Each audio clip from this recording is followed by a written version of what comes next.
Yesterday for lunch, I had chocolate cake and cheesecake. Why did I do that? I did the like chia seed vanilla thing and the cheesecake. Oh, yeah, I heard the chia was good. That was good, yeah. Yeah. And like you can trick yourself into like thinking it's healthy. Right. Like not very effectively. But it doesn't have cheese cheese and fruit. and less sugar. Yeah. Yeah. So I'm like, if I am eating dessert at lunch.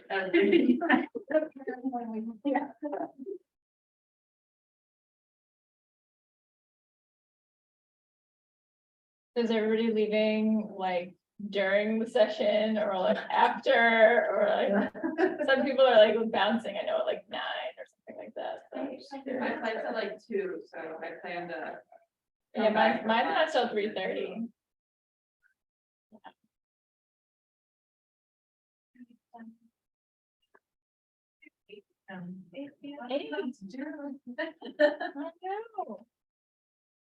Where are you going? Brussels. Okay. We'll get there. Yeah. So like tomorrow, like 5. How many times? I said 2. Oh, yeah, Charlotte. Yes, 300. That's.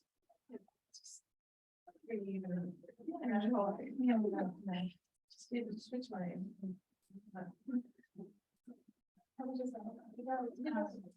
Yeah, I have like 25 minutes.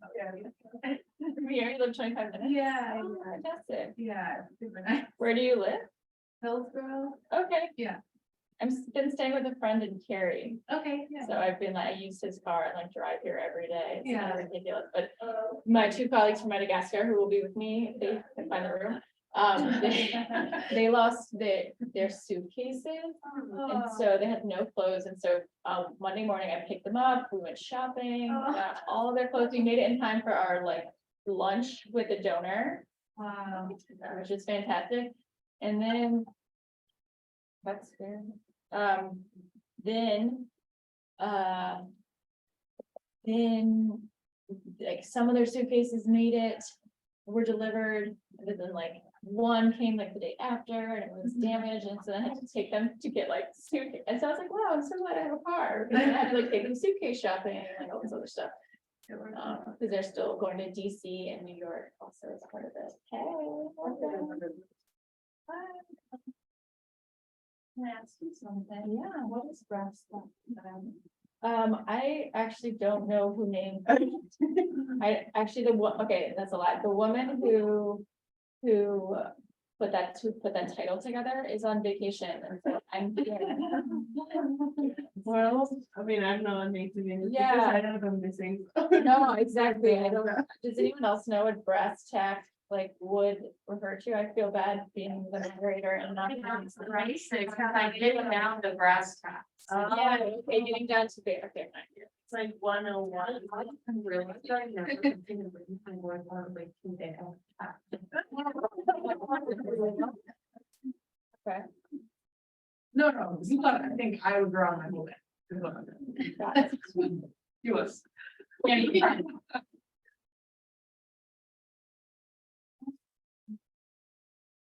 Okay, so for Merriam-Webster, to start or discuss or consider the most important details or facts about. Thank you. Thank you.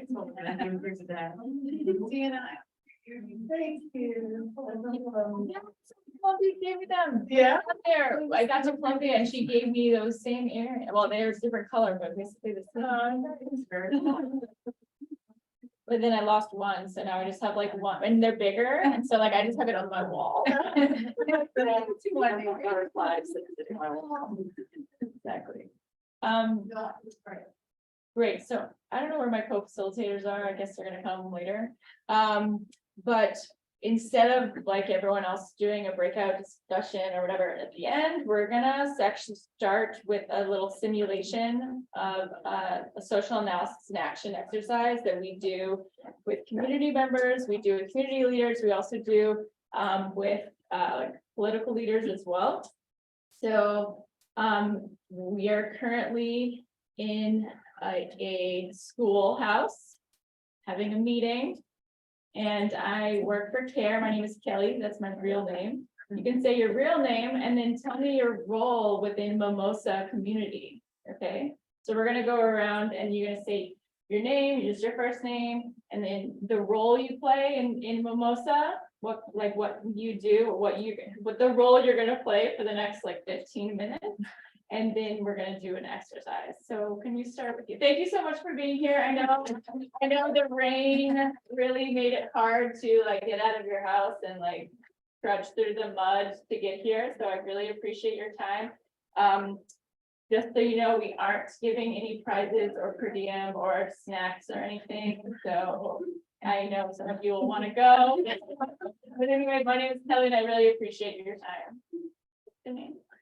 And what is your role? And So thinking for other role. just make up a role, like you'd say like you could say like I'm a mother of 5, or you could say I'm a father, or you could say I'm a community leader, like just like make up some role that you play in this community. Okay. Hello, everyone. My name is Anna. I am single mother and I have 2 children. Okay. Eva and Mona in the community. Oh, excellent. Thank you for being here. Hi, I'm Rebecca, and I'm a schoolgirl, I'm 13 years old. Okay. Hello, I'm Ellen. I'm a teacher and teach children at our school here. Excellent. Thank you. Hello, I'm Dorothy. I'm a community member. Perfect. Hi, I'm Tyree, and I am a shop owner. My name is Yana and I am a older grandmother. Who's 65. Okay. Thank you.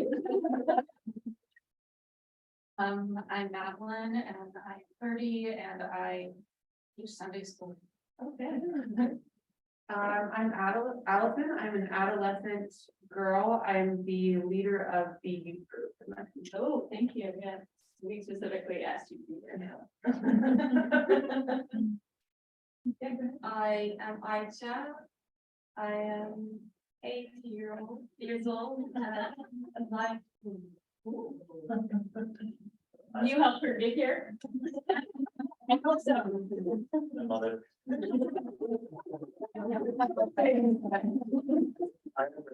I'm here with my mother, and I'm a 54-year-old sanitation worker. Okay, we do need some men. Well, FYI, can you, can you like, be a man? I am Bob, and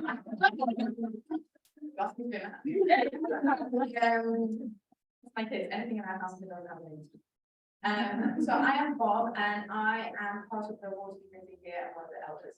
Oh, excellent. And I like. Say that again. No, you can, I think you need to be a man also. Okay. My name is Carl. Okay. Excellent. Well, thank you all for being here today. I know it's a little bit of a mystery, wondering why we asked you to come together. It's such an interesting and diverse group from Mimosa. So we really are glad that you're here. I want to take a few minutes for us to work on or to think through what are different household decisions that are made, whether it's a small decision like what you're having for breakfast, whether it's a larger decision like who is going to build a latrine or who's going to go to school or what we're going to plant. So can you name a few of, or actually if you have a piece of paper, just like write down, just like take 1 minute, like free listing exercise, write down decisions that are made at the household level. Like I said, they can be big decisions, small decisions, daily decisions, monthly, every year.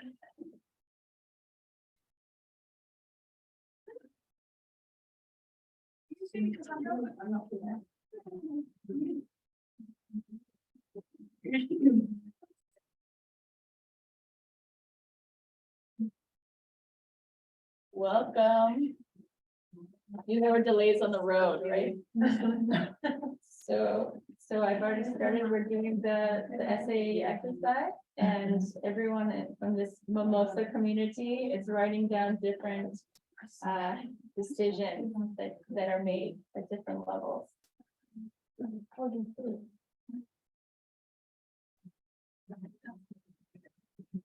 So if you want to participate, I don't know if you have a piece of paper and a pen, or you could use these maybe. If people want to use these, you can, but it doesn't matter, you can use right on what time you want these instead. Yeah.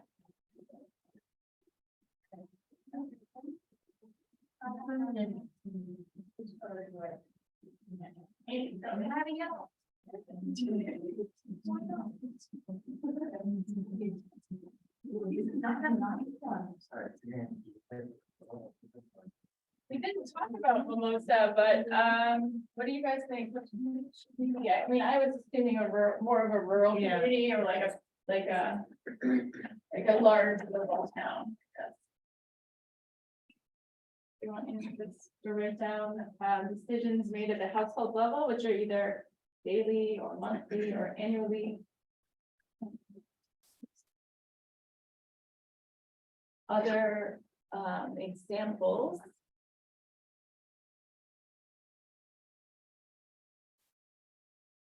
I mean, they can be wash and non-wash. I know we're at a wash conference, but they can be any type of decisions that need to be made. Buying different farm equipment, who people should marry.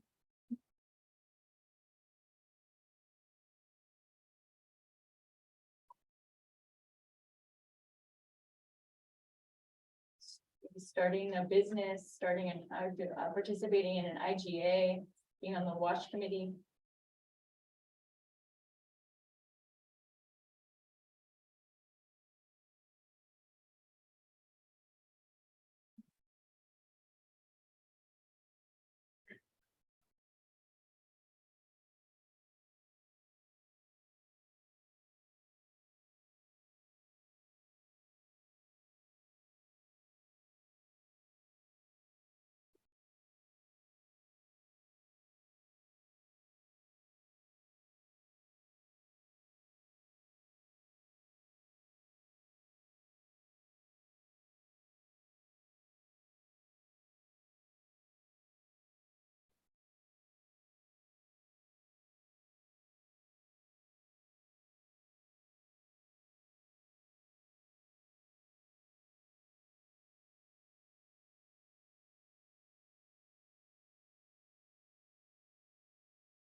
Okay, so I'm gonna assume everyone has a couple, and you can write them here, or I don't know if some of them are in your beautiful notebooks. So we want to take the decisions, the different things that you wrote down, and then we put them underneath either husband or male generally makes those decisions.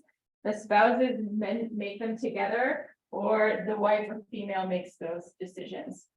So if you have a piece of paper that you could like tear up, that would be great, or you can come write it on here and place it underneath one of these. Discussion. Yeah, so we separate out all the different things we wrote down, or just like, or the whole list in general, we mix this. I mean, I would, you put different decisions under each one. Yeah. Yeah, and also I forgot to mention this, it'd probably be better to make them more like specific as possible, as opposed to sort of general, like household decisions made by man, like that's not really helpful. But. I'm not sure what it is. Yeah, At the back, yeah, see, on this, you can write new TV and then put it under man. So. You can hand out a lot of these, you can get full index card or ribbon up or whatever.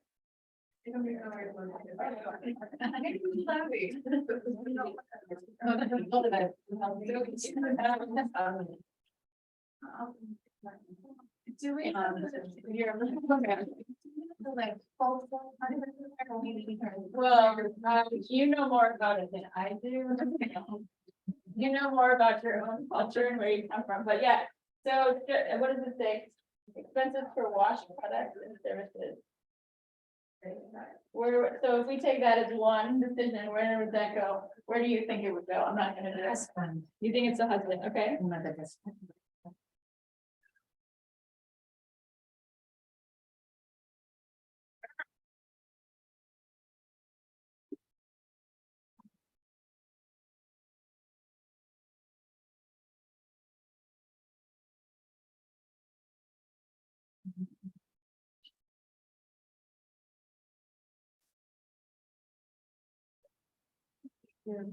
How do you write this stuff down? Just like one specific decision. You can write it on the whole card. Or something. Doesn't really matter. That was smart. Now you don't. Take care. What does that say? What's the buy? Oh, I'm gonna write it bigger. yes.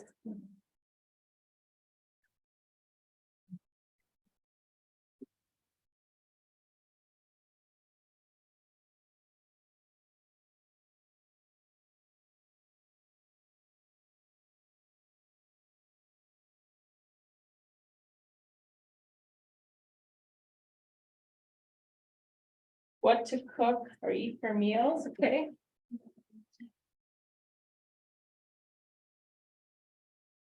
A little bit like the same-ish.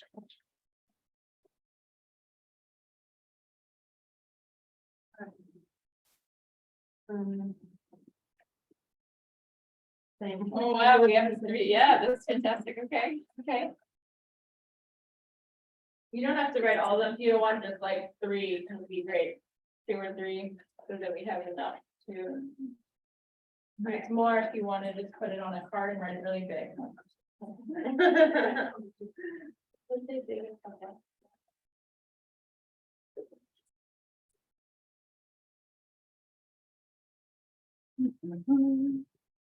I love it. Yeah, it's the football World Cup this year. I need a new TV. Right, That is. It's a household improvement. what is there?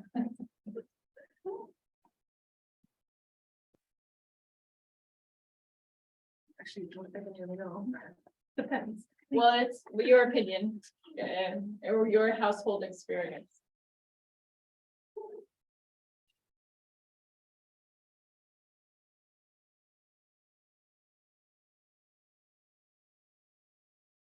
No.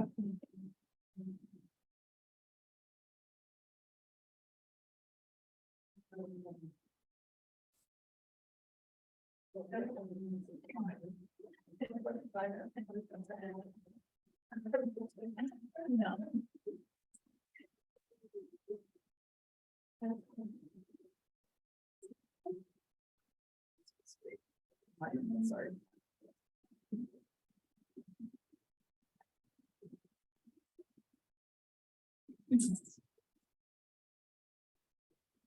Okay, so,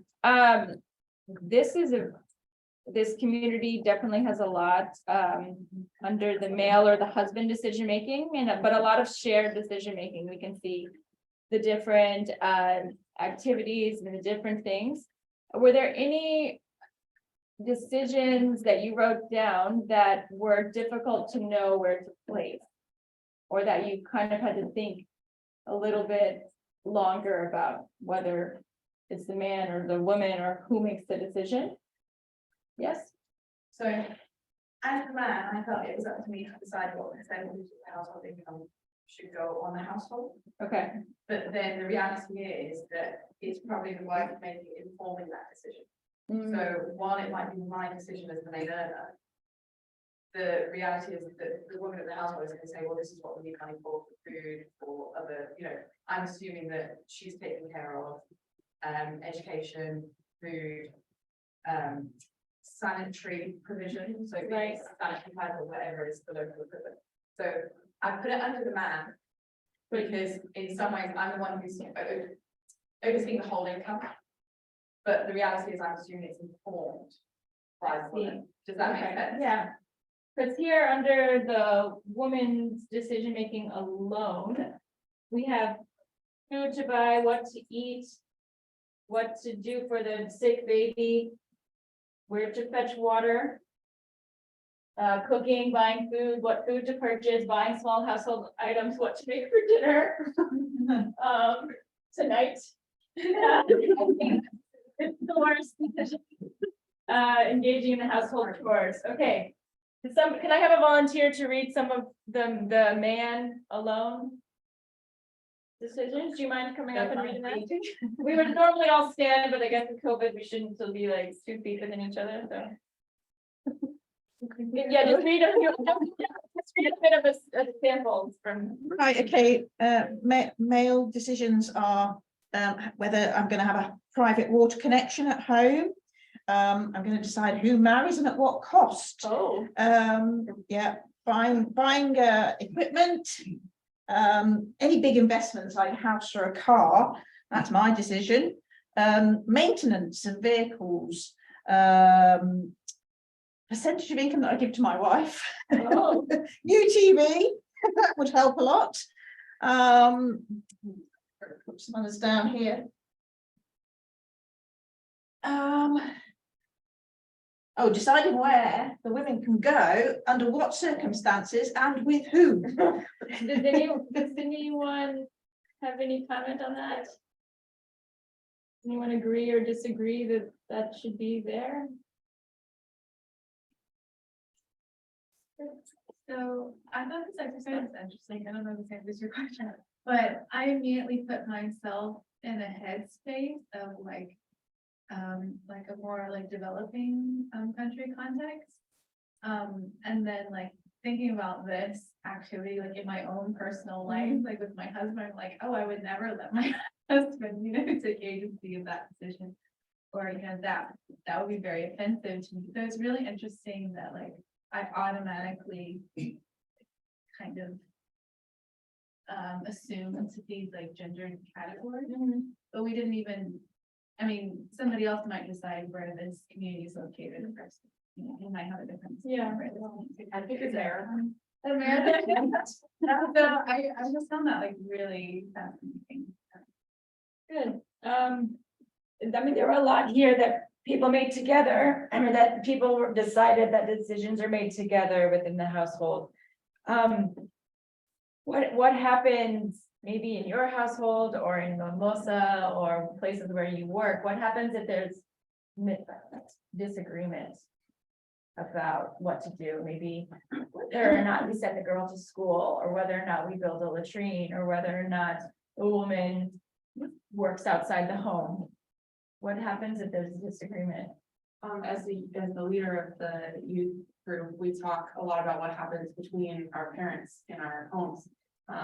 And I've noticed that in the homes that just have a mother and a father, seems to be a lot more conversation and deliberation, and then eventually consensus around the decision. Maybe the father has the final say, but ultimately a lot of deliberation, whereas in the families that are multi-generational, where they're living with dad's mom and dad, and the mom is dealing with the mother-in-law. In those situations, mom can say her opinion, but ultimately it's really the father's family's decision to make. Okay. Any other comment on this side of the room? But well, I'm a very wise 13-year-old girl, and I have observed that my father thinks he makes the decisions, but I know my mum gets him in the right mood first before she asks him.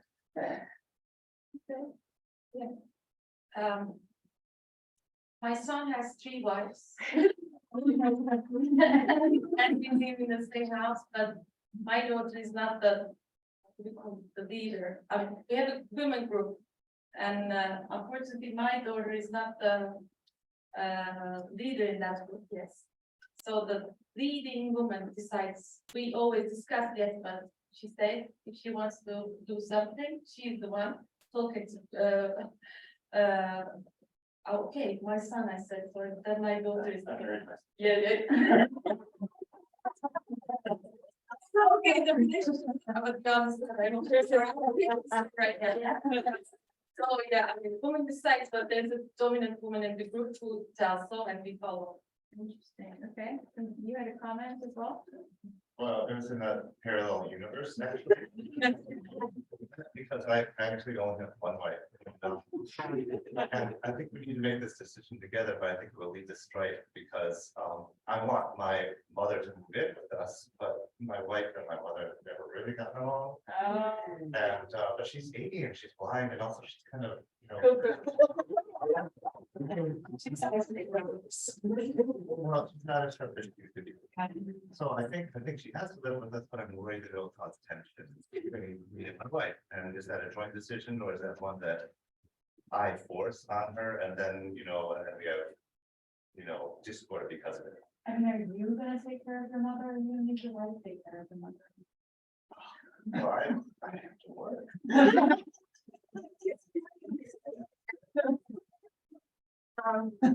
Great, so, thanks for participating in the exercise, and basically, when we do social analysis and action in the community, it's a lot about looking to the participants to, you know, reflect on why they gave these answers, but really to listen to each other, because a lot of times there isn't that much communication between a 13-year-old youth leader and a WASH committee leader and an old grandmama, right?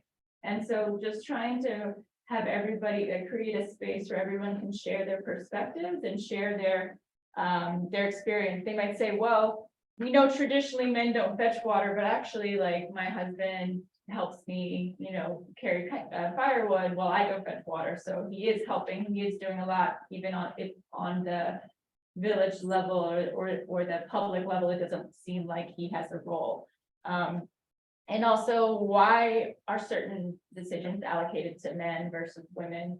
Or why are certain decisions shared and not shared and things like that? And just looking at really having people ask why to themselves and reflect on their community norms or their own social norms. But social analysis and action isn't just a one-time event. We try and do it for over a year, engaging with the community and having a facilitator who's much better than me and much better trained to really know which questions to ask and how people can. It's not really about me telling you, it's about you guys talking to each other and listening to each other. So, now you guys can come back to Chapel Hill. So what's the, oh, someone's online. Oh, we have somebody from Nigeria, welcome. Oops, we had no idea. So, my colleagues here from Madagascar, Harisu and Abu made this presentation last week in Ghana at All Systems Go, and Dorothy from Kenya was there, and Mane from Ethiopia was there, and we did not change the slides, so I apologize if you were there. But I'm just gonna go briefly a little bit. I'm gonna do Dorothy and Mane's presentations. But we do have our colleagues from Madagascar here. We can ask questions directly to them because we want to talk about what we did. You know, like yesterday, I don't know if any of you were in the gender session led. Well, Bethany Caruso, Dr. Bethany Caruso started it and went through it, just some different things about gender transformative WASH and why we do it. And we're trying to talk about how we do it. Okay. Okay, so we all know the background of why, so I don't need to really talk about that. And this is just a picture of a bunch of men and one woman. So you know, it's everywhere. It's not just like in the villages or communities or countries where we might be working, it's everywhere, right? So you've seen this in different ways. This is CARE's gender equality framework for building agency, changing relations, and transforming structures. And these are the 3 domains that we believe, and many other agencies believe, is required to really make progress in this area of gender equality. And you may have seen this before too. The WHO has this, others have it. CARE uses this to grade our own programs. So when we're developing a program, we use this, what do you call this? I don't know. Scale. But also when we're, every year, when we're looking back on programs, we say, where were we? Where were our activities? How well did we actually do? Were we sensitive? Were we responsive? Or were we actually making plans to be transformative? So we call this our gender marker. So for example, we have different activities like inviting women to a WASH committee meeting, giving a job to women or a WASH job to them. What does that mean? Where does it fall on the scale? Teaching women about the importance of hand washing and keeping their children clean, asking girls about menstrual hygiene. My interpretation of these different activities means, or is that depending on how you deliver it, it can be here, right? Or it can be all the way over to transformative, depending on how you do it, how you engage with the women, how you engage with the men, with the community. And, you know, for example, we all can think of teaching women about the importance of hand washing. Okay, why do we do that? Because they have maybe the closest contact with the children. Okay, but are we reinforcing that norm that only the mother takes care of the children and therefore is the only one with the constant knowledge about hand washing and keeping clean and all of that?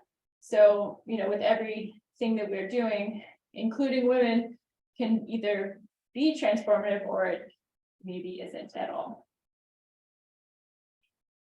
So I'm going to talk quickly about an example in Kenya, where we use social analysis in action, which is this little exercise we did here, to challenge negative social norms that hinder women and girls' equitable access to WASH services. So with social analysis in action, which is something that CARE embraces quite widely, we actually start with transforming staff capacity. So we actually sit down together and look at our own biases and our own stereotypes to make sure that when we go out into the field and when we engage with the communities, we are more aware of where we're coming from. So it's not just us going and saying like, hey, have less babies, but meanwhile I have 8, you know. You really want to have people sort of embrace and reflect and understand more about where they're coming from and what has contributed to their own social norms or beliefs about gender before they go and work in the community. So just to quickly reflect with the community on social norms, plan for action with the community. So it literally includes an action plan where people write down how they're going to address different things, implementing the plans and evaluating, and then going again / doing it all the time. Like our transforming staff capacity happens at least quarterly, or well, we hope quarterly or twice a year, where the staff sit down and they actually, you know, they talk about their own home and their own experiences. So in Kenya, SAA in the WASH program, because SAA is normally applied to gender equality generally, but also around specifically around sexual and reproductive health decisions.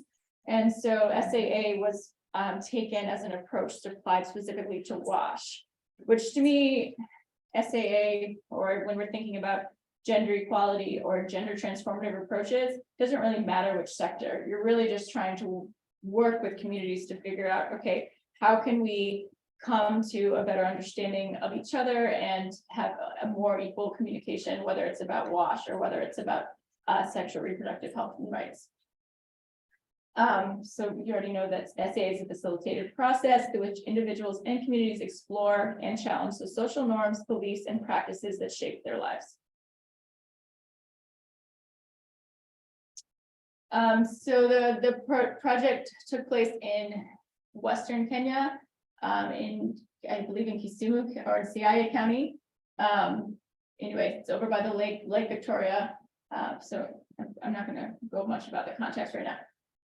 So at the beginning, we saw what you might expect, harmful social norms. There was a division of labor about who did what. You know, women did mostly all the household chores. Women and girls had no voice when it came to decision making on how household resources were used. Women and girls it says here, okay, they're not allowed to own land and could not influence resources like water points, etc.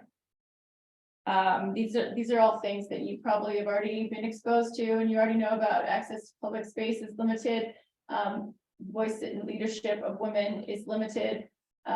Menstrual hygiene is seen as a women's issue with no role for men. And, water doesn't need treatment because it comes from God. And so, these are just a couple things from the baseline. So what did we do? So we took village savings and loans groups. And we trained them, one member of the VSLA group, to be an SAA facilitator. And basically they worked with their VSLA group, and then they on occasion would invite other people from the community to come and to talk about and go through different exercises like the one we did earlier. So the trained FA facilitators supported the community dialogue, action planning, and monitoring of change processes. And then a smaller committee from within the community dialogues was identified to support the actual implementation of the action plan. Dialogues were conducted over 18 months, where facilitators documented the process using a checklist and reporting tool. Midline and endline survey also was conducted to evaluate how the SAA process was going. And then, of course, we did no significant change in human interest stories. Okay, so the outcomes. Men participating in the SAA dialogues were 3 times more likely to express willingness to support in household chores, including the wash-related chores. And then, so it rose from 19% to 16%. Percent of households in which men and women reported making joint decisions for utilizing household resources increased from 62% to 73%. So these are just some numbers, but we also, talking to people and having quotes and listening to people, we found that they really appreciated the SAA process, and it just really made them communicate better with their spouse and think more about who was making decisions and how they could sort of even out the amount of effort put on chores. So women and girls reported that their spouses and fathers willingly provided more resources for menstrual hygiene. And more women began presenting themselves and coming into the leadership positions, not only in WASH, but also in other committees within the community. And WASH committees were now integrating women as mandated members. There was, everyone always has these minimums, and we try, and it doesn't always work, but we also know that that being on a committee is not as important as meaningful participation. So the dialogue sessions targeting men only and couples only should be used more to help transform men. These sessions can be led by identified male or couple champions or early adopters. Integrating the SAA approach into the community health service program would help empower community health volunteers with more tools for community behavior change. And there's still a need for more women to proactively participate in community forums where decisions are made. Okay, so this is from Kenya. And is there more? Sorry. Let's see.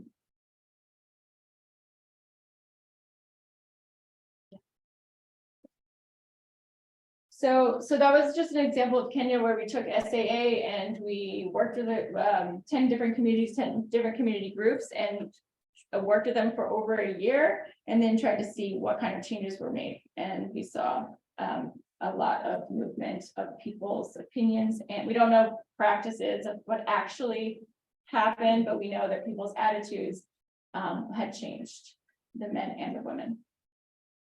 So in Ethiopia, I just wanted to talk briefly about what time we still have time. Okay. Men and women do not have equal decision-making power. Girls and women have the least access to information. Social norms limit women in leadership positions, like all of this sort of background that you might assume. But here in Ethiopia, I'm talking about 2 projects. One project which is at the community level, and one project which is specifically into working with governments and ministries. So The government institutions either do not have the capacity or resources to play a meaningful role in gender equality, and key sector ministries in WASH, such as the Ministry of Water and Energy, have no gender-specific budget allocation, and they do not maintain gender disaggregated database.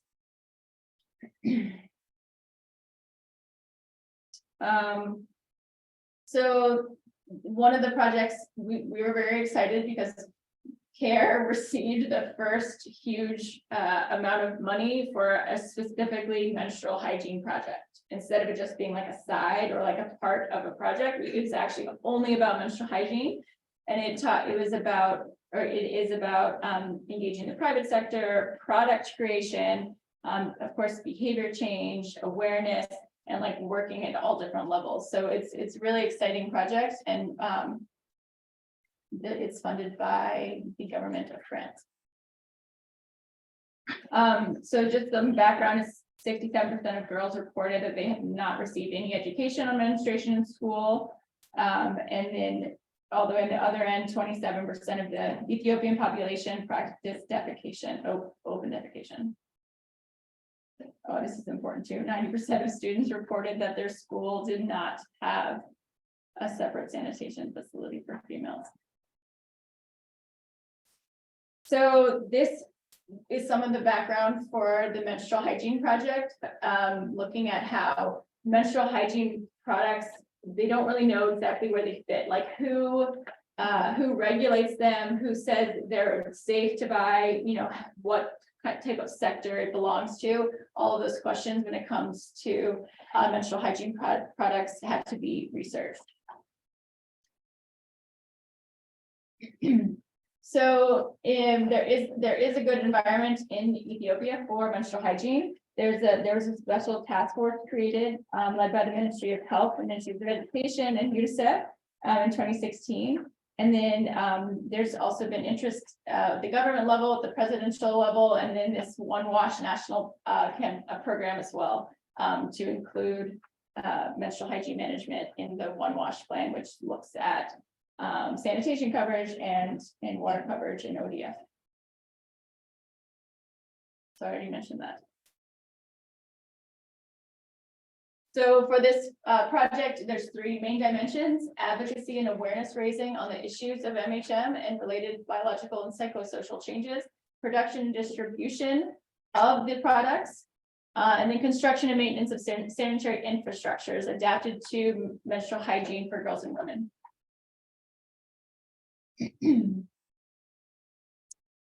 I don't really know how to explain this slide, but it's, you know, it's talking about all the different layers from the government policies all the way down to the behavior at the individual level. How that affects how women and girls are able to work on their work and manage their menstruation. So the other project that's happening in Ethiopia, which is really cool, is working with the Ministry of Women and Social Affairs to sort of be the regulatory body for all of the other ministries in Ethiopia to make sure that they're trying to integrate gender better and do a better job of not being gender blind. So CARE is working to strengthen the ministry as an institution to better support and deliver its responsibilities by providing learning resources and technical support on gender inclusive governance. So we've done SAA with the ministry as well, training of trainers and ministry staff to reflect on gender and social norms, looking at how we can work with male leaders to strengthen their skills on gender and inclusion. So not just working at the community level, but doing a lot at the ministry level as well. So this, our lessons learned are about MHM, where the products are within, sort of within the regulatory body. But of course, we all know there's a huge gap between infrastructure that is friendly for menstruation and the investment of current infrastructure in schools. Investing in sector institutions at different levels require capacity building on gender in order to better support community level activities. So I'm going to stop there And I apologize for both of those presentations because I clearly don't have a huge background. I mean, I know the programs, but I don't know exactly what they wanted to say. So now I'm going to welcome our colleagues from Madagascar to present, and feel free to ask them any questions and engage them. Yeah, because they're the professionals who know what they're doing. Thank you. Thank you. Thank you, Kevin.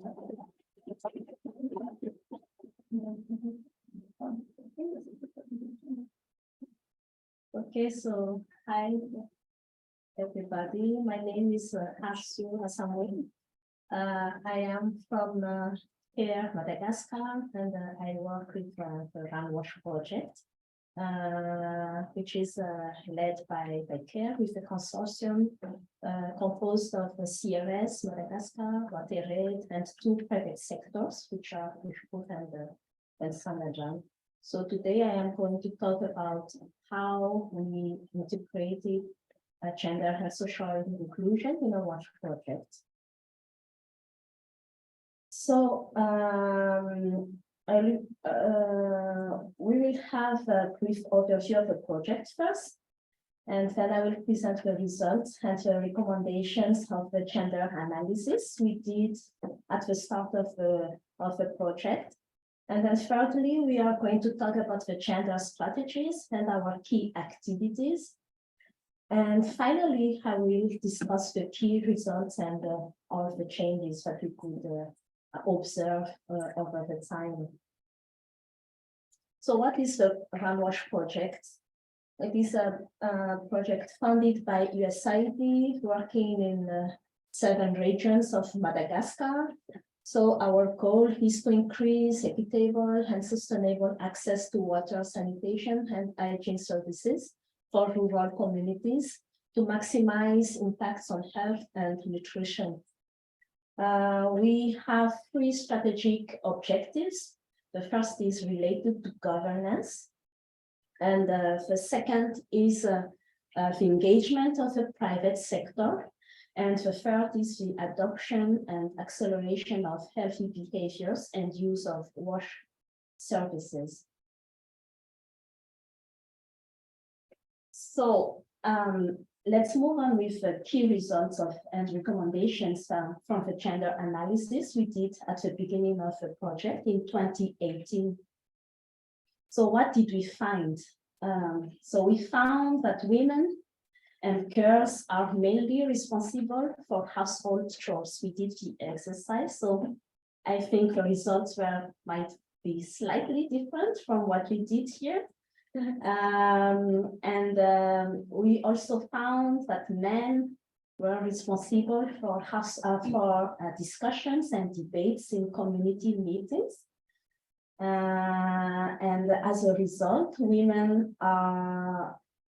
think women role models are the ones who are silent, and that prevents them from contributing to the activities at community level and also in decision-making bodies.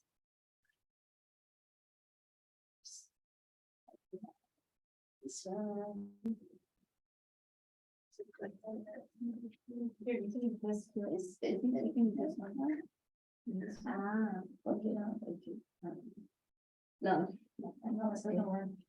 I can do this. Okay, thank you. Okay, so you can also see about violence, and these are rarely reported. There is an aspect of shame when you are a victim of violence, because you are supposed, I mean, for women are supposed to be silent. We also found limited access to institutions for people and children with disabilities. So it was not just limited to the relationships and between women and men, but also including people with disabilities. Community activities and community decisions are for men and boys. For example, when to decide what kind of investment to be made in the communities, they think of something that benefit more for men and not women. So these are the kind of exclusions. So major decisions are made by men in terms of selling, buying, and building infrastructures. And sometimes even in some places, women can't own lands. These are very limited. The gender analysis provided recommendations such as working with men and boys, authorities and different structures to strengthen women's skills and leaderships. Also involve more women in consultation and decision-making entities. We also found it was really important to involve boys and men in activities aimed at women's and girls' empowerment and development. So not just say, because this is a women empowerment project, so we just touch women, we just target women. It was really important to target both men and women.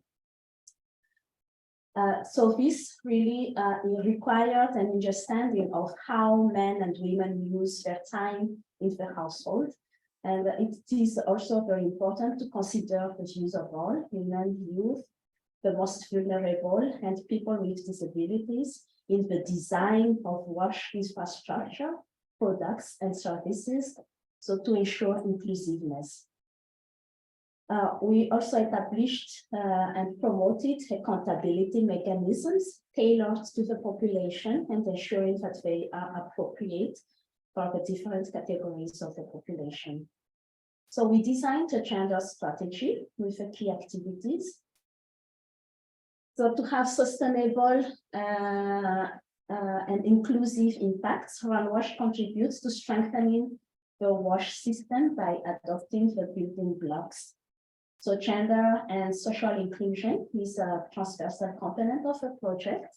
So you can see that it is, we can have it in the middle of all these building blocks. So to illustrate with examples, we promoted models of WASH services tailored to different categories of people. We strengthened decision-making structures and bodies to be inclusive and build the capacity of women to take responsibility in consultation and decision-making structures, would build the capacity of women and the young entrepreneurs to become professional WASH service providers and linked them to financial services such as banks and village savings and credit groups. So Kelly presented earlier the gender equality framework used by CARE. Here we just have how we used the framework with concrete examples. So for example, in constructing agency, we organized capacity building of women and young people in entrepreneurship in local structures. We organized exchanges between women leaders. We also promoted gender parity in decision-making bodies. On how we change the power relationships. So we built networks and groups. We also facilitated access to financial services, as I said earlier.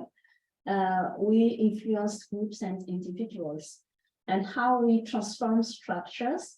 So we promoted the establishment of local rules.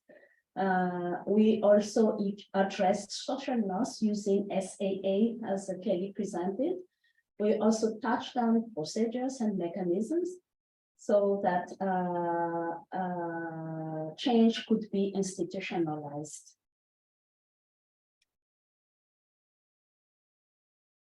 The project involves several actors in the implementation of the gender strategy. So the objective is the transfer of capacities and skills given the limited duration of the project. We had partner ministries, consortium members, organizations, NGO implementing in the 6 regions, as well as representatives of structures at the communal, municipality, and local levels. And they have been involved in the implementation of the activities at national, regional, and communal level. RunWash is also part of the cluster exchanges with USAID's funded project so that we could exchange with other wash projects. At the beginning of the project, we established this roadmap as a tool to help us illustrate the expected results per year, as well as the programmatic actions to be undertaken to achieve them. The project also used the gender marker. Kelly talked about it earlier. So it is a care tool to assess gender mainstreaming and social inclusion. It is a self-assessment tool facilitated among our project staff and partner members. So the results of this self-assessment fed into the project's periodic gender and social inclusion action plans.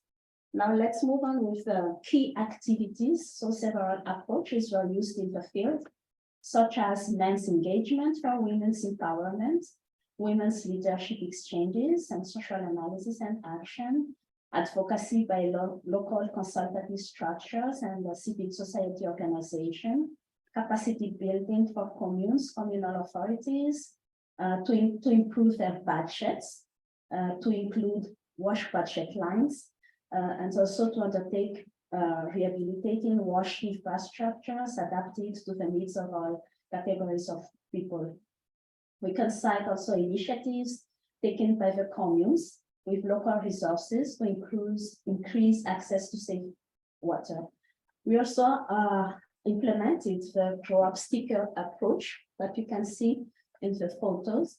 It is part of our the promotion of healthy behaviors at the household level. So the approach motivates households by inspiring them with pride and esteem for adopting healthy wash behaviors.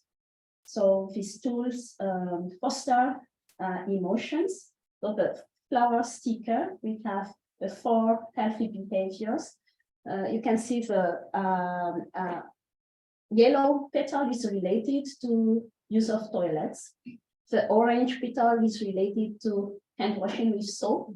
The blue petal is related to use of safe water. The green petal is related to food hygiene. So at the beginning of the cycle, the households are encouraged to practice the behaviors. They don't get the petals at the start of the cycle. And when they practice the behavior, they are rewarded with the petal.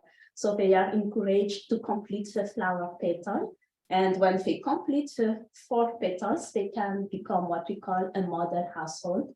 And we have the red petal, red leaves, which is related to menstrual hygiene. And when they practice menstrual hygiene, when they get infrastructure, shower, and when it's facilitated within the household for women and girls, they are also rewarded with the red petal.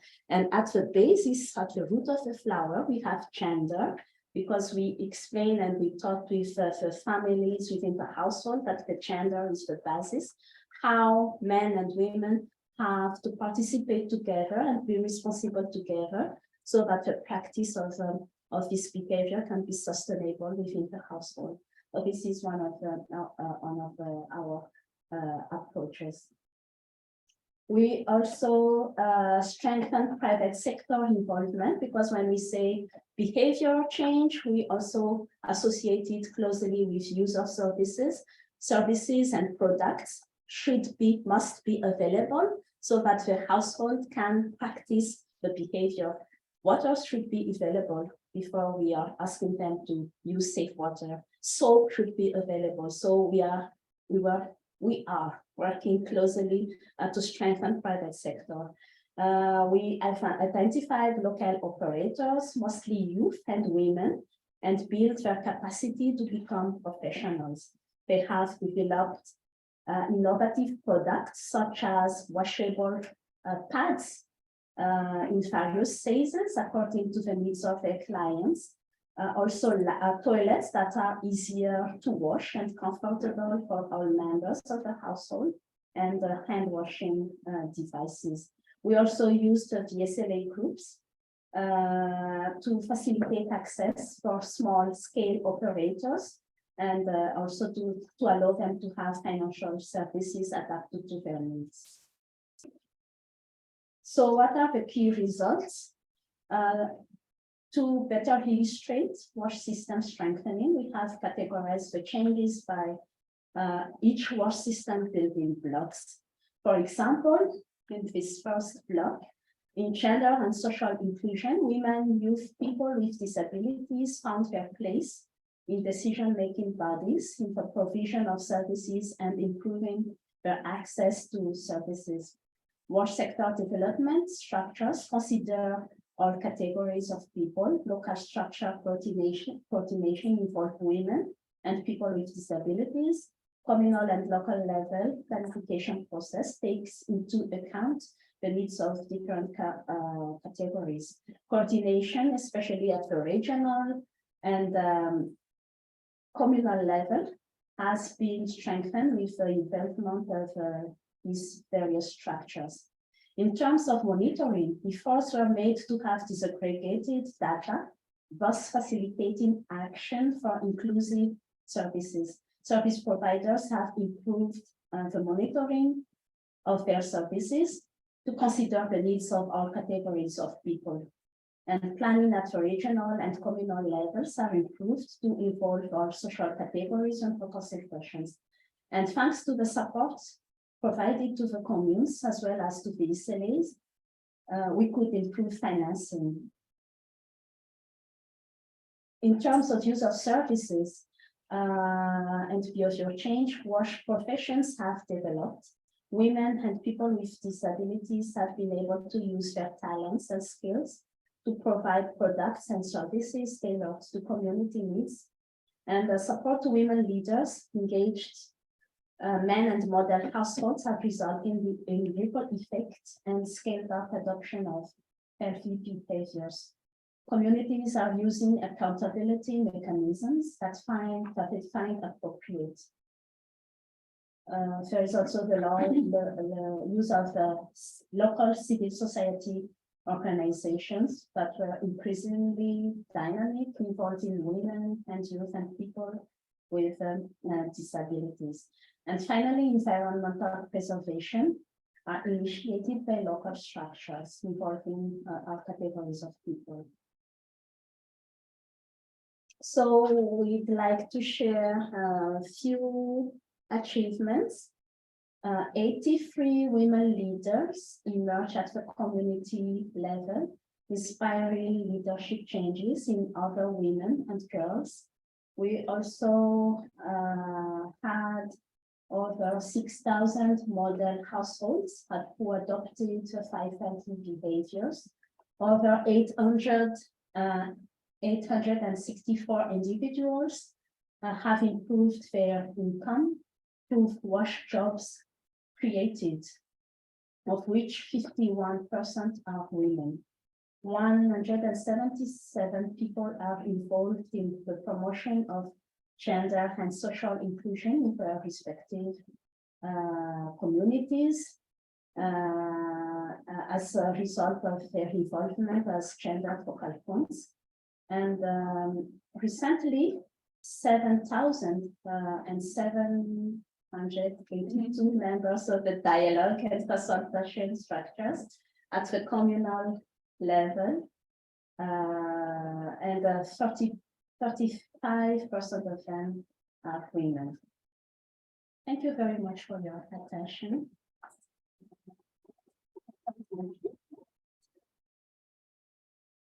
Are there any questions or comments? Thank you for the presentations. I come from Kenya, so so my question would be for the Madagascar and for Ethiopia on the use of MHM, the sanitary pads reusable. Well, did you encounter, or what is the hygiene impact around the reusable sanitary pads? Because we find that when they're using reusable sanitary pads, after cleaning, they kind of put them under mattresses or somewhere they were to hide, and that has really caused a lot of issues on infection. So I don't know whether that was captured in the conversation, the hygiene route of the NHS and the disposal route. Like basically proper use when using reusables. How did that come into your program? Yeah, we had specific messages such as when we use, first of all, the context might be different because in Madagascar, they don't have access, we don't, especially in rural communities, we don't have regular access to disposable sanitary pads. So the alternatives are very different. Some people use leaves. Some women, even heard women using pieces of wood during their menstruation. So having reusable sanitary pads are like a kind of small revolution because it made their life so much easier. But we had specific messages such as after the use of the pads, you have to wash it with water and soap, and then you have to dry it under the sun. That was a very important aspect of our messages. You really have to dry it under the sun. And then it created some shame from women because every male in the communities will see, yeah, she has her period. So we created models with very colorful pads, like they could be mistaken as handkerchiefs. It is not, when they are being trying. When they're hanging up on the. Yes, it is colorful, it can be mistaken like just gloves and not as sanitary pads. So women and girls can have it under the sun, and under the sun piece is very important. We also had facilitated these group discussions on how discussing about menstruation is not something shameful. So it is natural, and this should be discussed between men and women, and this should be something that is normal within the communities. But I think using and having it Washed and then washed dried. and dried under the sun and being reused is one very important piece. I think. What I want to just to add is that I think that as Sue said, we facilitated discussion among the community, and the fact that there is some seamstresses, male as well. There are many young boys and so on who began to sew a sanitary pad, and the discussion about menstruation becomes something natural within the community. It has changed a lot the men's side of the community to talk about it more openly, even in the household or in the community. Maybe an insight that you could throw an additional activity in Kenya was where the households, some students preferred reusable pads in Kenya, not even necessarily, don't want disposable, they want reusable. And one of the things that came out after we did a small research is why you cannot have soap, access to soap, and they have access to salt. And salt was working very well. It's just that they have to cleanse it very well. It works really well with the cleaning up of blood. Sure. Taking the stain. Yeah, and so now that is usually something that is found in every household. So that would be very important to us. And then also creating a back section where you can have, it's like your private place where you can hang your panty and it is not within the household, not necessarily where you have in the front. That also works very well. Thank you. Thanks for sharing. Thank you for the presentation and all very beautiful. And the single-use disposable sanitary pads are the best. But looking at the community in which we find ourselves, it is difficult to access it. And so we fall on the reusable sanitary pads. So in my country, we focus on the care. We have developed educational materials which will demonstrate how to care for it, like you mentioned, washing properly with soap and drying under the sun to prevent infections and the rest. And we also involve the boys. So sometimes we find even boys sewing some of the reusables with the assistants at home. So we are also doing a lot in NHS in my country, Ghana. Now on your presentation, and you indicated that about 864 individuals have improved their income through wash jobs. And can you elaborate on some of the jobs, yes, created through wash?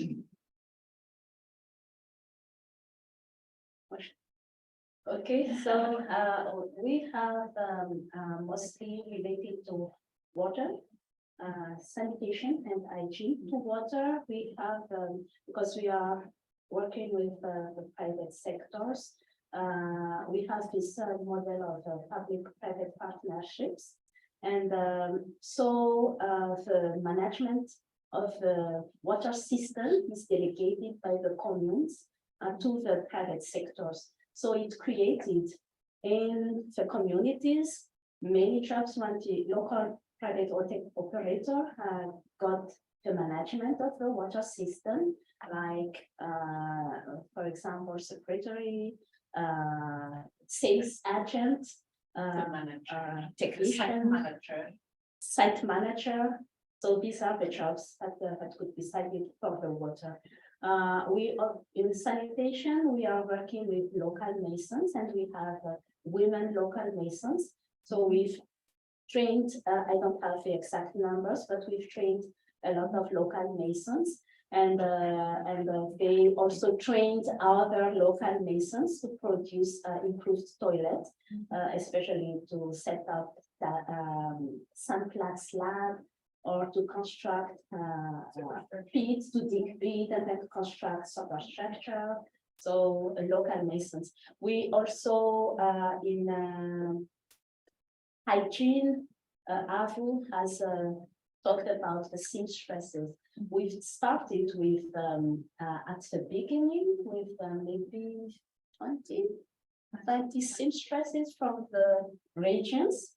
And we trained them how to produce the reusable pads.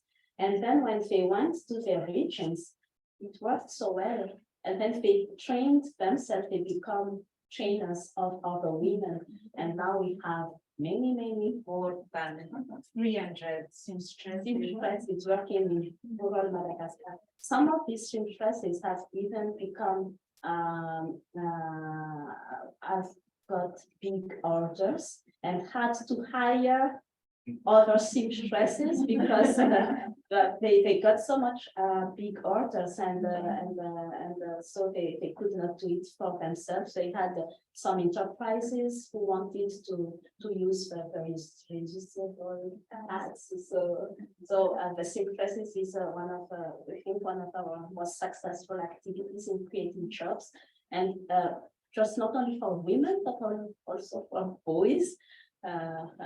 What I want to add is, as Arsu said, the different kinds of jobs at the community level, also at the regional level, because the private operators, the water private operators, are begin with a small company, but become larger depending on the number of sites managed by the company. So at the regional or the national level even, and we have trained and coached as well some young students from the university. We have no one firm who build water automatic kiosk for rural areas, for remote areas. It costs a lot for a private operator to pay periodically someone to be there every time in the tap to sell water services, if I can say like this. And now there is an automatic kiosk where people can fetch water every time they want. So it was a product responding to the needs of the community. So such jobs, small jobs, but that created for young people, for women. We invite you to visit our website, runwash.org, where you can find different success stories about this entrepreneurship for women and for young people. Run wash. Oh, yeah, I just read it there.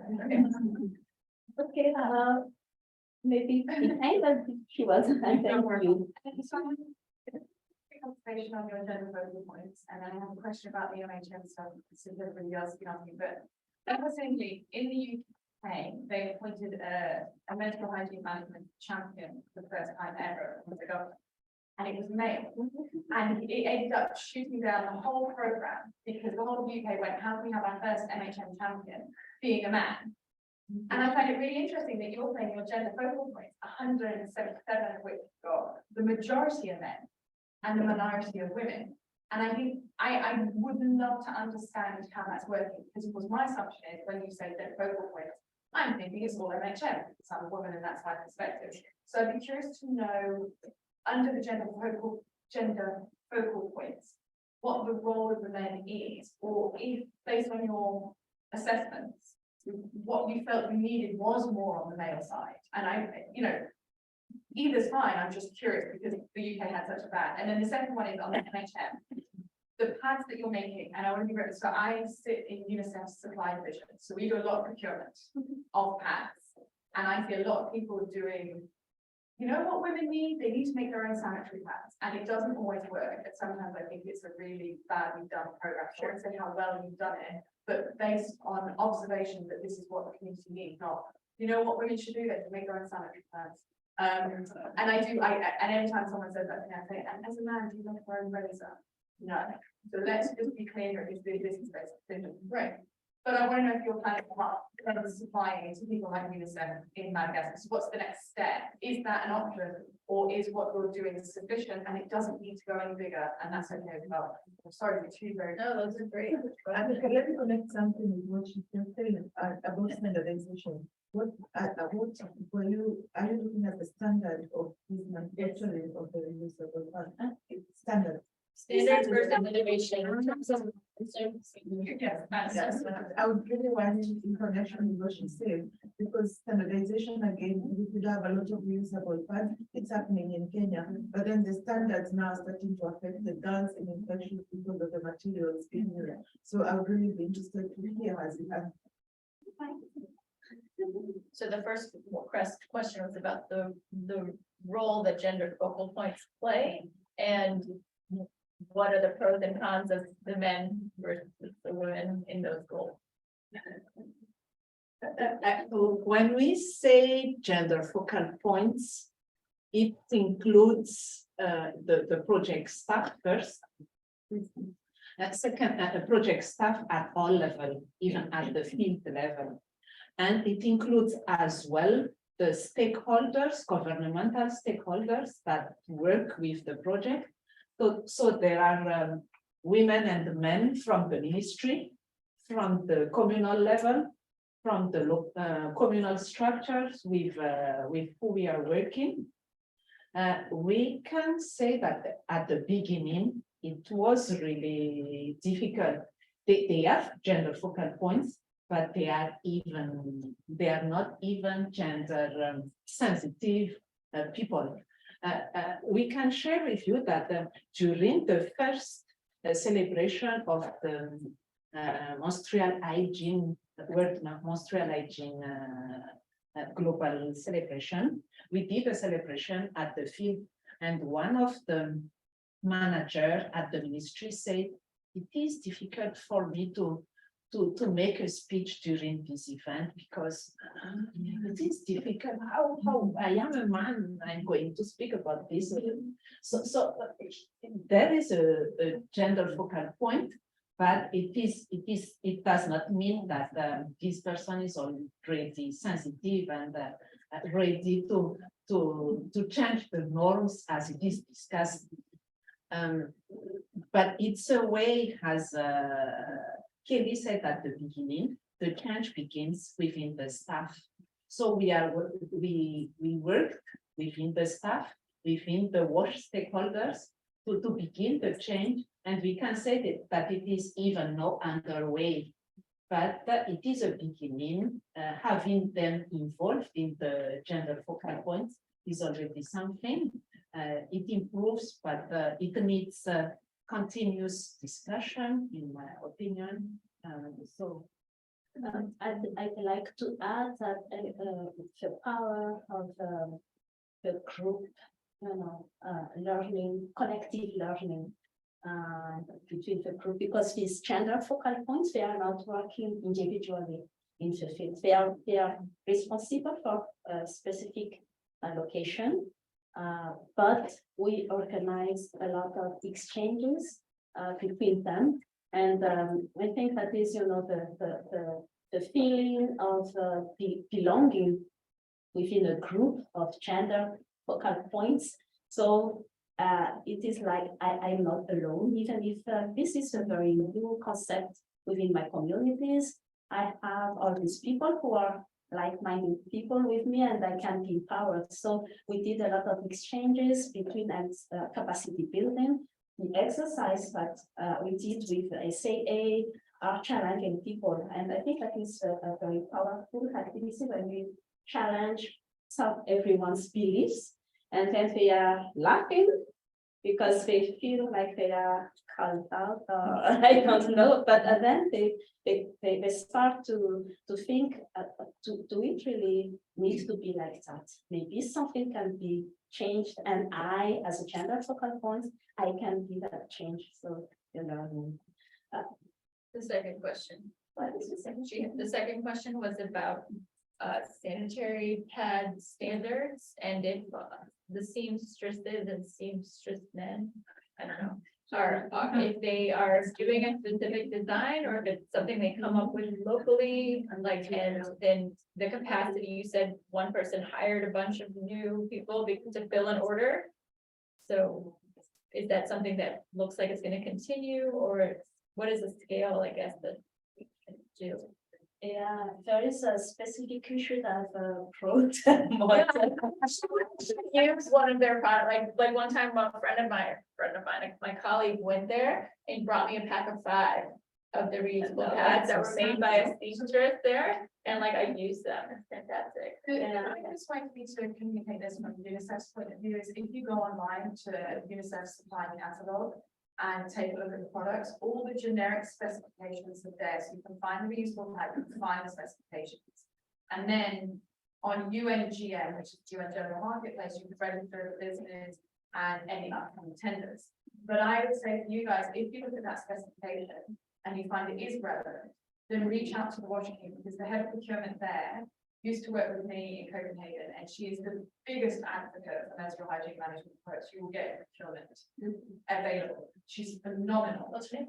Her name is Anne Cabrera. She's German French, so she's Francophone, unlike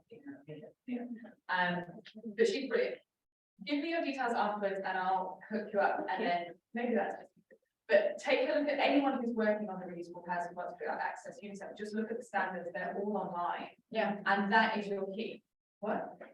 Yeah, I'm so excited we're talking standards here. But the other thing is, don't necessarily look at UNICEF. Remember, we're the hardest procurers to get. There are a lot of NGOs operating. And the other thing I'd say is that Oxfam has some really good designs of toilets with spaces for drying tags. Yes. I don't know if you've seen them for Cox's Bazaar. Yes. But yeah, look at those as well. Just what I want to share is that the field is the the staff feel. The field staff. Okay. The staff is a relationship. The field staff is at has developed a manual to for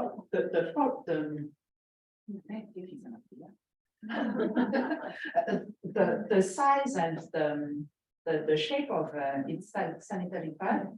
But in the field, these seamstresses adapted depending on the needs of people. There are pads now for young girls, for women. And for yes, and for people who do not have are used with panties. So there are different kinds of sanitary pads. Even us, we were very amazed to see all of these things, but to share that it depends really on the needs, depends on the context and.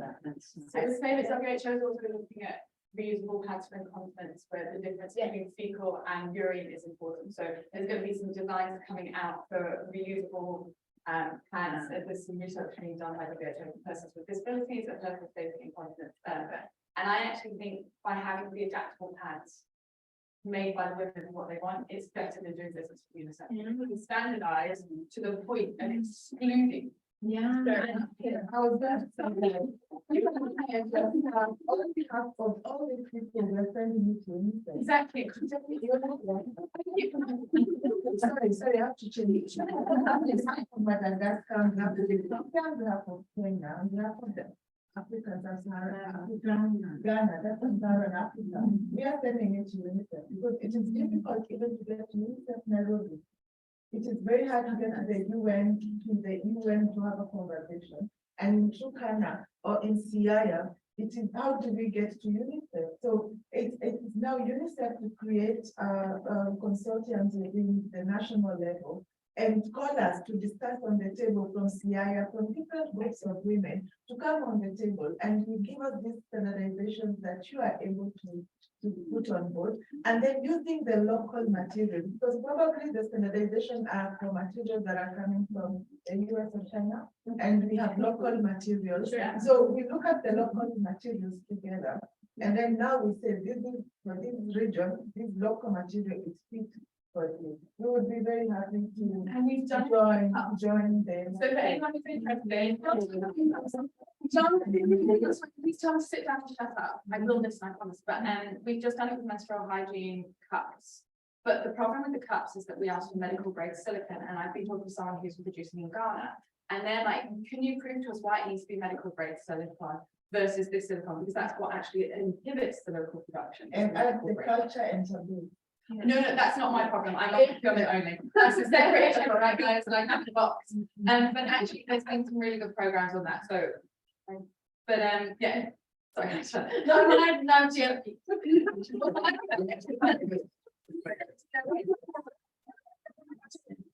Yeah, sorry. Yeah, so the conversations that are happening with the cups on the pads. It has to be at local level, it's just a skill thing. UNICEF's procurement at a global level has to be skilled, but at a national level, it's much harder to have that. It's quite a linear job. I try and explain to people, all they do the same thing every day. So when we find that standard, it's quite a hard thing to do and guide country office staff on. So I am hearing you. I'm going to go back and talk to the team who are working on NHM with this. I will feed it back. I can't promise anything, but We need to do everything together. yeah, I make excuses to work for you, pretend that I'm always as cool as you. I did, it is a hard pivot away from menstrual hygiene, and this sounds like a pretty productive conversation that I don't want to interrupt, and that's not productive, so. Okay, you had earlier on your slides something about recognizing signs of gender-based violence. And I was wondering if that was targeted primarily inside the household or in terms of violence, and if that can occur when women are walking to water points or latrines or stuff like that, and sort of then building off of that, once you've recognized the sign, like what comes next? Are there resources? Is it just like how do you help women when you recognize the signs of gender-based violence?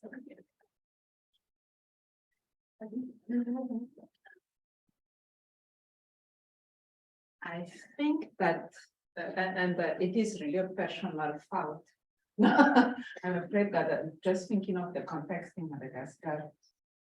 When we say violence in Madagascar, it is not really physical violence, but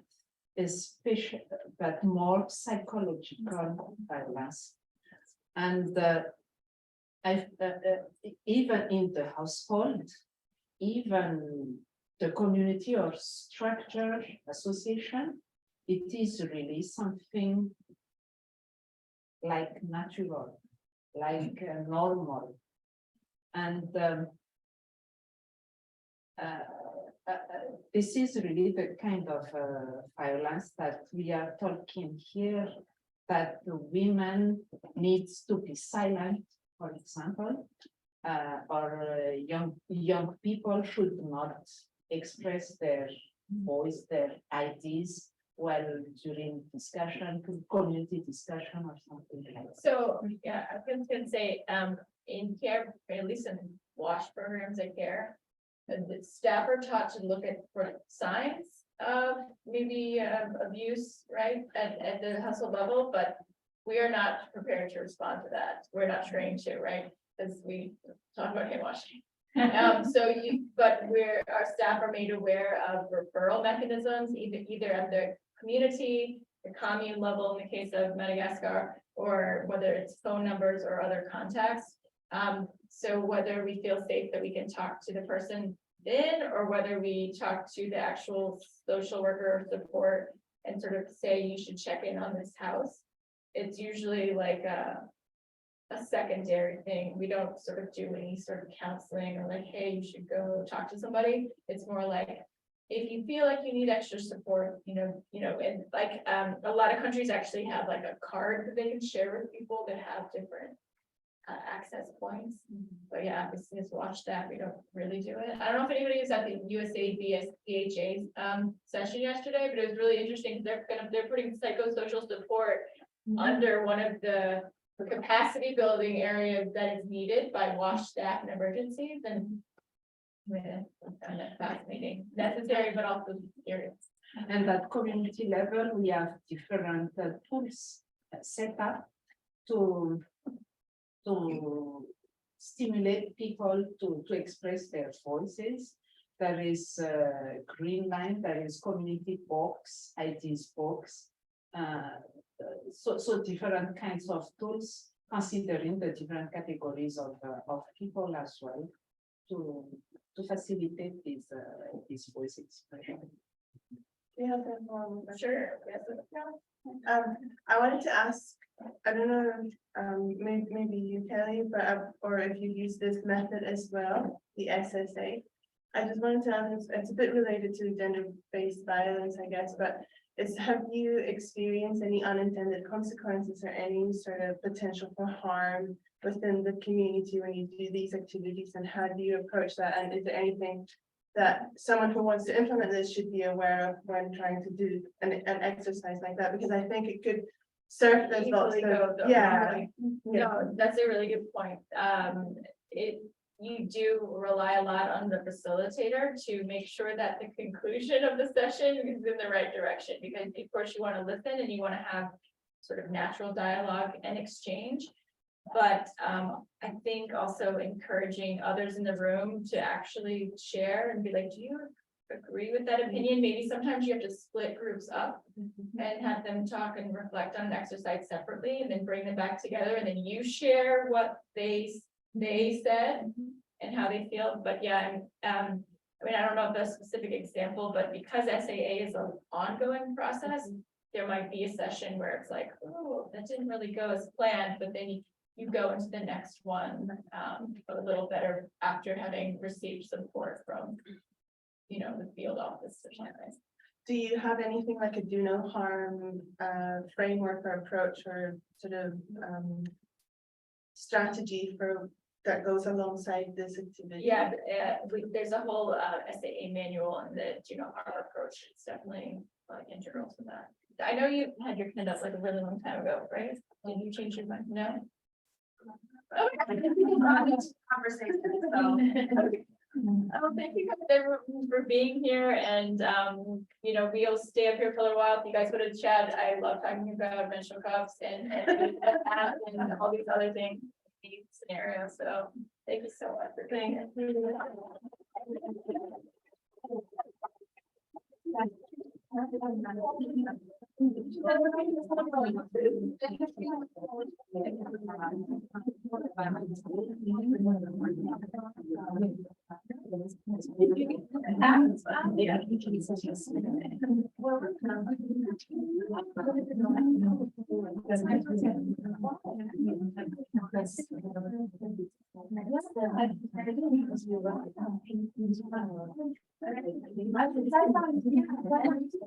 Don't worry, I'll take the shot on.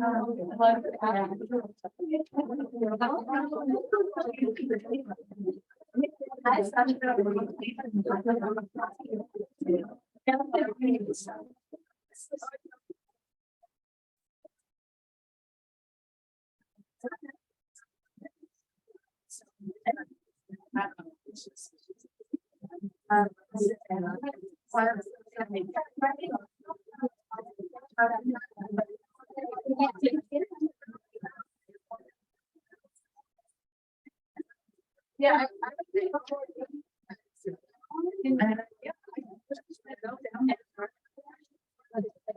But then it's not.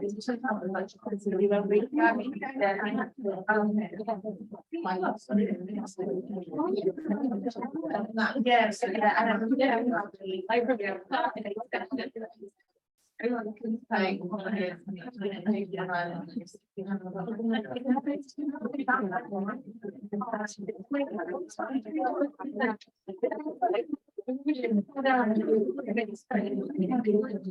One male.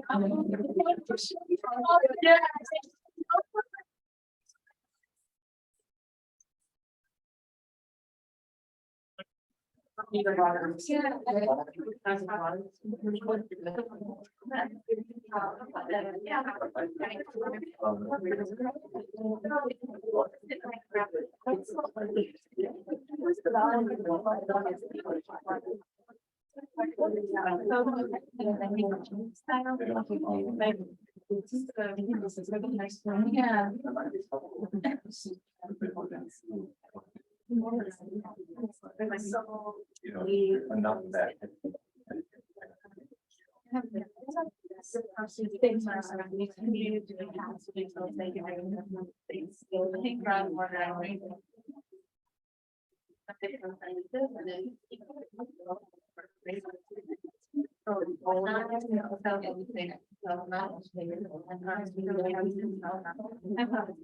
It's like a.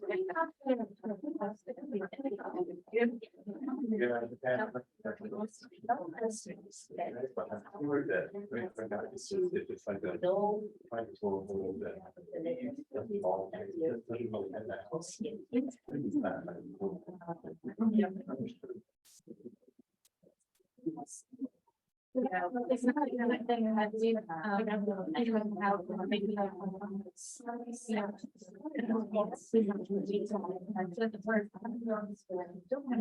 And then they.